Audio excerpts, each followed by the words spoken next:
इनमें मची भगदड़, रात में गायब हुए पंडित धीरेन्द्र शास्त्री। आधी रात को कहां निकल गए बाबा बागेश्वर, मच गया हड़कंप। न पुलिस को जानकारी, न आयोजनकर्ताओं को कुछ पता चला।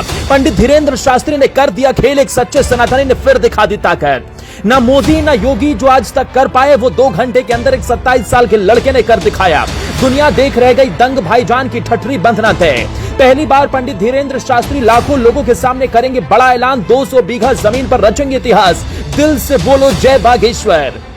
इधर पंडित धीरेन्द्र शास्त्री की कथा में आने के लिए योगी तैयारी ही कर रहे थे। उधर पंडित धीरेन्द्र शास्त्री ने आधी रात को कुछ ऐसा कर दिया जिसे देख चारों तरफ हड़कंप मच गया। जब पूरी दुनिया सो रही थी तब धीरेन्द्र शास्त्री रात के करीब 3 बजे कर रहे थे बहुत बड़ी तैयारी। मोदी योगी के बाद धीरेन्द्र शास्त्री अब उठाने वाले हैं बड़ा कदम। देश के हजारों संत देंगे आशीर्वाद। जिस 27 साल के लड़के को धर्म के ठेकेदार नादान बालक समझने की भूल कर बैठे थे, आज उसकी ताकत देख पाकिस्तान से लेकर अमेरिका, चीन भी थर थर कांप रहे हैं। जो काम आज तक मोदी योगी से भी नहीं हुआ, वो पंडित धीरेन्द्र शास्त्री ने कर दिखाया। बाबा का क्रेज देख भाईजान बिल में घुस गए। हिंदू धर्म के विरोधी मुल्ला मौलवियों ने अपना बस्ता बांध लिया। लेकिन योगी राज में पंडित धीरेन्द्र शास्त्री के साथ रात के करीब 2 बजे ऐसा क्या हुआ जिसने हर किसी को हिला दिया। सुरक्षा कर्मी भी दंग रह गए, आयोजनकर्ता भी सोच में पड़ गए कि आखिर ये क्या हुआ। पंडित धीरेन्द्र शास्त्री की कथा ने इस बार सारे रिकॉर्ड तोड़ दिए।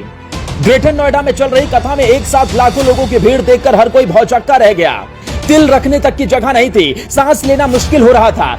तेज गर्मी में भी पंडित धीरेन्द्र शास्त्री के दीवानों ने हार नहीं मानी। दरअसल 12 तारीख को पंडित धीरेन्द्र शास्त्री ने अपना दिव्य दरबार लगाया और 12 बजे तक ही अनुमान के मुताबिक 5 लाख से ज्यादा लोग पहुंच गए, जिसके चलते 200 बीघा जमीन में कहीं भी कदम रखने की जगह नहीं बची। भीड़ बेकाबू होने लगी तो योगी के जवानों ने मोर्चा संभाला। फौरन वीआईपी पास, मीडिया एंट्री को बंद कर दिया, लेकिन इसके बाद भी बात नहीं बनी। पूरा देश इतनी तगड़ी भीड़ देख दंग था। धर्म के ठेकेदारों की आंखें फटी की फटी रह गई थी। सियासतदान सोच में पड़ गए कि बाबा का पागलपन तो हर किसी के सर पर नाच रहा है।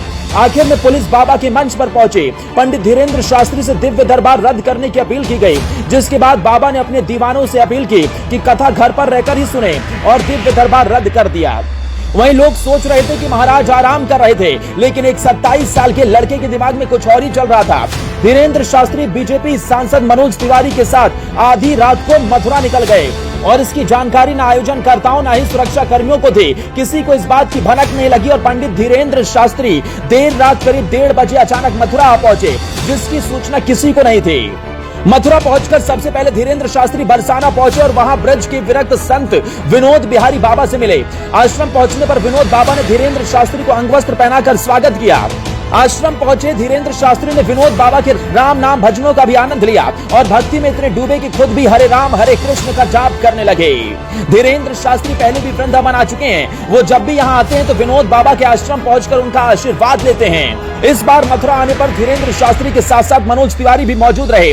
वहीं जिले के एसएसपी शैलेश कुमार पांडे भी पूरी रात उनके साथ रहे, लेकिन इस बात की किसी को जानकारी तक नहीं थी। आधी रात को अचानक पंडित धीरेन्द्र शास्त्री मथुरा पहुंच गए। उन्होंने बाबा का आशीर्वाद लिया और कयास लगाए जाने के इस बार योगी राज में लाखों लोगों के सामने खुले मंच से पंडित धीरेन्द्र शास्त्री कुछ बड़ा ऐलान करने वाले हैं। पंडित धीरेन्द्र शास्त्री वो ऐलान कर सकते हैं जो आज से पहले किसी मंच से नहीं किया और इससे विरोधियों की ठठरी बंधना भी तय है।